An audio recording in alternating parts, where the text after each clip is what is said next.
Today I'll cover the compiler construction, the basic steps, the stages. This is the source code. This you can take it as a source symbol of a grammar.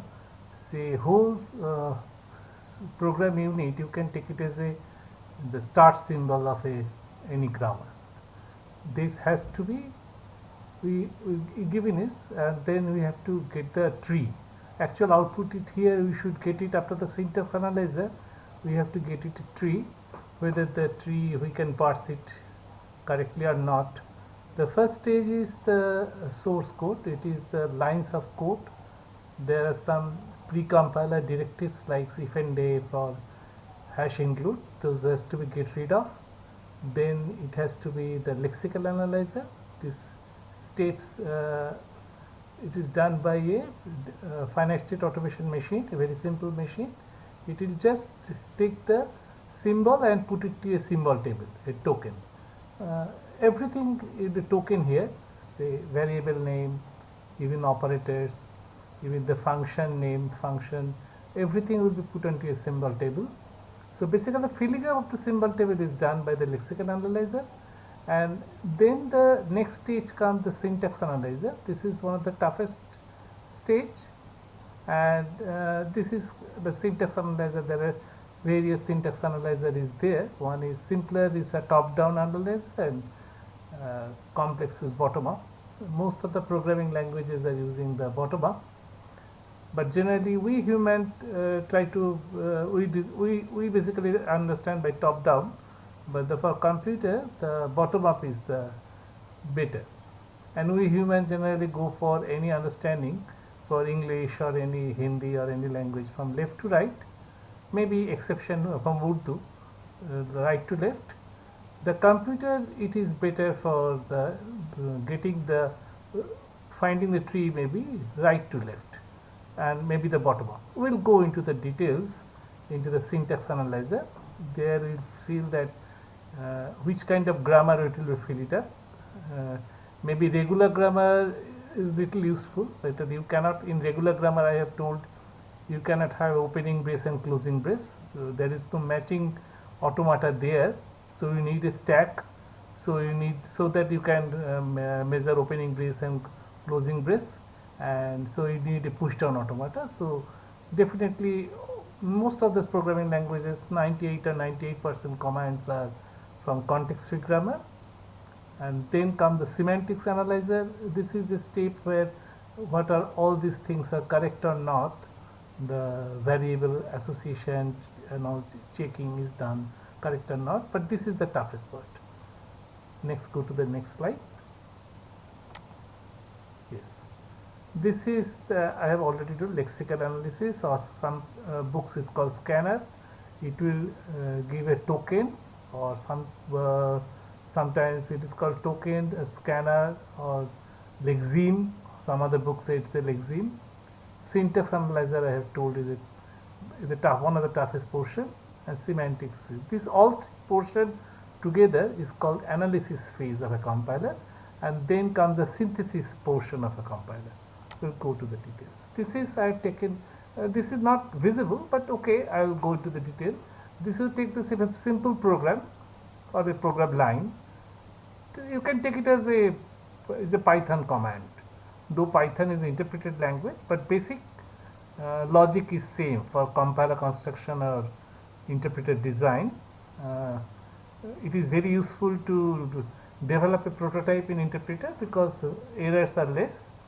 And this is the say is a programming instruction, is a variable 1, variable 2. So lexical analyzer put into a first a token and fill it up.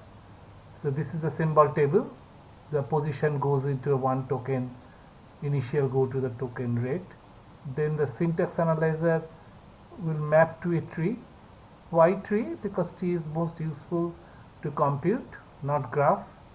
So and we can go to this type of tree, and generally is a context free grammar, and this is semantics analyzer. So this three portion is called analysis portion, and this next stage is called the synthesis portion. After the synthesis everything is okay, otherwise it will give the syntax error or semantic error in your compiling phase. Whenever you press GCC, then it will go the intermediate code generation, then code optimization. Here you can use the artificial intelligence also. So these days they are being more sophisticated, so you can run code any basic simple machine by your very good compiler or very good interpreter. Next slide. I just highlight this portion, analysis portion of this. This is the lexical analyzer, or some books say scanner, some books say it is a token, some books say lexeme. The basically the symbol table, but it doesn't look so simple. It is the left hand side should be the your name, and right hand side all the details, whether it's the integer, floating point, what's the precision type, and if the function name is there, what's the function, what are the parameters in the variable, what are the scope of the variables, what is the global, whether it is static, whether it is what are every scope, every details of this is maintained at symbol table. We will later see the symbol table is just, generally maintained by a dictionary. It is much faster. It can be done by linked list, but it will be slower, so it will be done by a dictionary that is available in Python or any other. They generally custom build the dictionary so that it will be faster to access, or it may be not a single dictionary, it may be several dictionary as per the program scope of the program. So this is syntax. After this, that is one of the reason we always suggest to give a long variable name. Ultimately, the long variable name it gives the readability of your program actual, and it will it will be converted to a token. So it doesn't take any space there in executable file. So you can use long variable name. Ultimately, in compiled code, it will go to a token.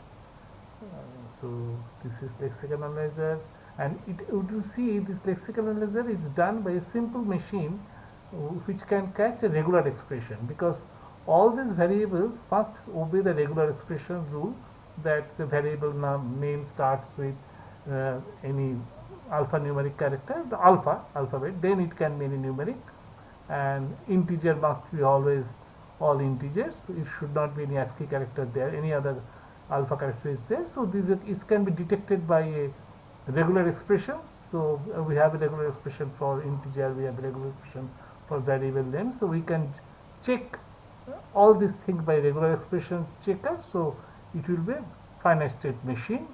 A simple finite state machine can access lexical analyzer, and it will fill it up all symbol table, and then we need a push down automata machine or any sophisticated machine for syntax analyzer.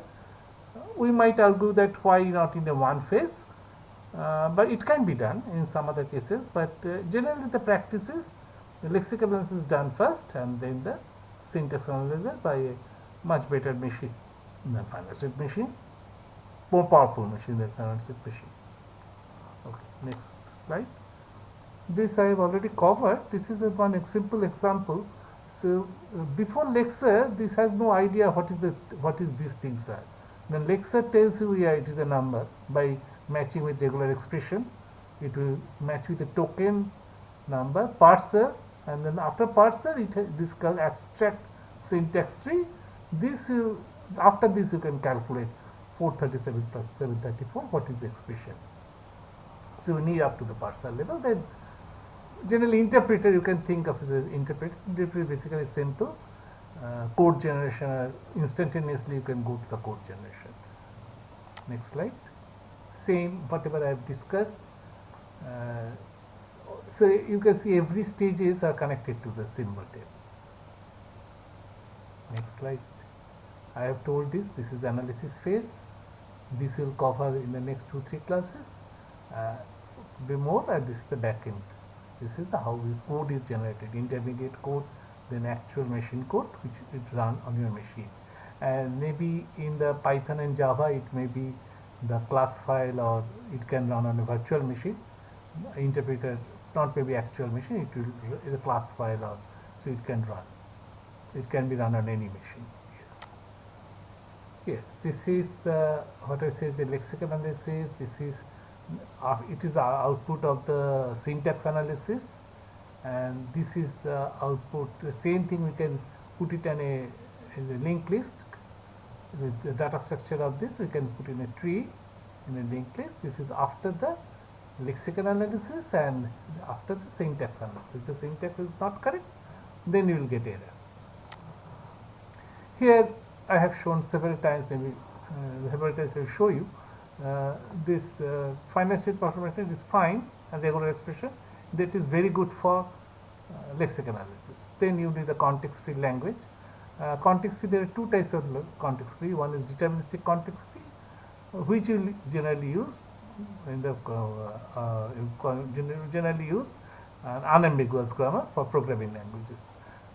And generally these higher level grammars is for you need a more sophisticated machine and it is difficult to. So most of the programming languages are deterministic context free grammar. This is one of my favorite diagram. This finite languages, the regular languages. This is the area. This is the area our languages will be, our programming languages. Not all the area. Some of here may be ambiguous grammar. So non-ambiguous grammar. So we can deterministic context free grammar can be your programming languages. Not all. Some may be ambiguous grammar. So we have to find out. For every language there are several grammars. So we have to find it out unambiguous grammar only.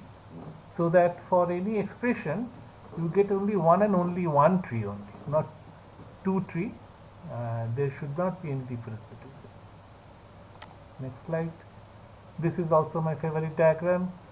So we are generally will be here context free grammar, and all the rules left hand side only is a single variable and right hand side any combination of variables and terminals. Next slide. Here it is also one of my favorite. This is the C context free grammar. Your parsing equals O n cube, because any programming languages, if it is O n cube, it is not acceptable. So by designing technique, we have to make the parsing O n type. O n is the regular grammar, the complexity. So we have to make the complexity O n. So that is one of the design issues of context free grammar. So make it to O n cube to O n. This is, I have already told, this is the instruction after lexical analysis. The symbol table is filled it up. This is lexical analysis. Some books called scanner, some books is a lexeme, and some books a token. This is I have screenshot I have taken from Aho's book. That is a very good book. Saves lexical analysis in another way. So I can quickly go to next slide. See here I have already told the next class the scanning or scanner or lexical analysis at this stage, and this is parsing. Here it can be the deterministic finite state machine. Here you need more powerful machine. This is one of the next thing. Next day we will start this top-down parsing or bottom-up. We humans generally understand top-down, but for computer it is a bottom-up parsing from right to left. But we will cover both top-down and bottom-up parsing. And context-free grammar is all programming languages are context-free grammar, and not only context-free, deterministic context-free. And not only deterministic context-free, it should be unambiguous grammar with this. Next slide. This is I have already told the symbol table, why it is required. The symbol table is like this. Everything in every information is kept in a table. Every information of a symbol, scope, initial value, what is the scope, all the details, not only variables, all functions, all functions with parameters, what with the parameters, everything. Symbol table is required in every stages of compiler.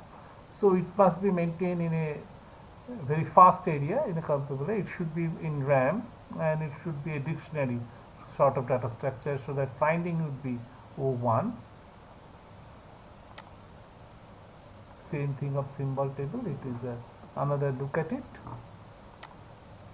This is the parsing basically. This is the after lexical analysis, the parsing. I have already told top-down parsing, and bottom-up parsing. We'll cover top-down parsing first, and with the backtracking and predictive parsing. So for top-down parsing, eligibility of top-down parsing, you have your grammar should be limited to 1, and you have a better grammar if for bottom-up parsing. And say simple example of Greyback form in S grammar, as simple grammar. For every context-free grammar, which starts with every rule starts with a single terminal and all are variables, and there should be only one rule for this, that is called S grammar. So S grammar is ideal candidate from top-down parsing. It can be easily parsed by top-down parsing. But the problem is from S grammar you can have a very limited power of your language. So for better expressivity you need bottom-up parsing. Next stage of after this analysis phase, next phase is intermediate code generation. If it is successful, the syntax analysis, these are the code would be generated. It looks like a assembly language sort of thing. These are the code will be generated, and this is called 3 address code. It has maximum 3 address, and it could be generally assembly language, look like assembly. It's intermediate code, and memory location can act as a register, and it must have 3 operands, and must appear. This is called 3 address. This is one of the possible question comes in any compiler exam. What is 3 address code? Why not 4 address? No, it is a maximum 3 address code. And definitely, other than assignment operation, this is a typical assignment operation of Pascal language. It can be in C, it is equal. So it should be, other than assignment, there should be at least another value. Say whether positive or either multiplication. The compiler should be intelligent enough so that it will calculate first this one, the multiplication, and then the addition. So this intelligence the compiler should have. It's expected to have. Otherwise, you have to, like stupid languages, so make it so many brackets. So the compiler has to know this. It is the more this has more power. It has to be calculated fast than addition. Yes, that whatever I have mentioned, the intermediate form has several properties. At most one operator in addition to the assignment, and compiler has to decide on the order and which operation had to be done. The multiplication piece is addition. Yes, I'll cover this. Next slide. Thank you. Thank you very much.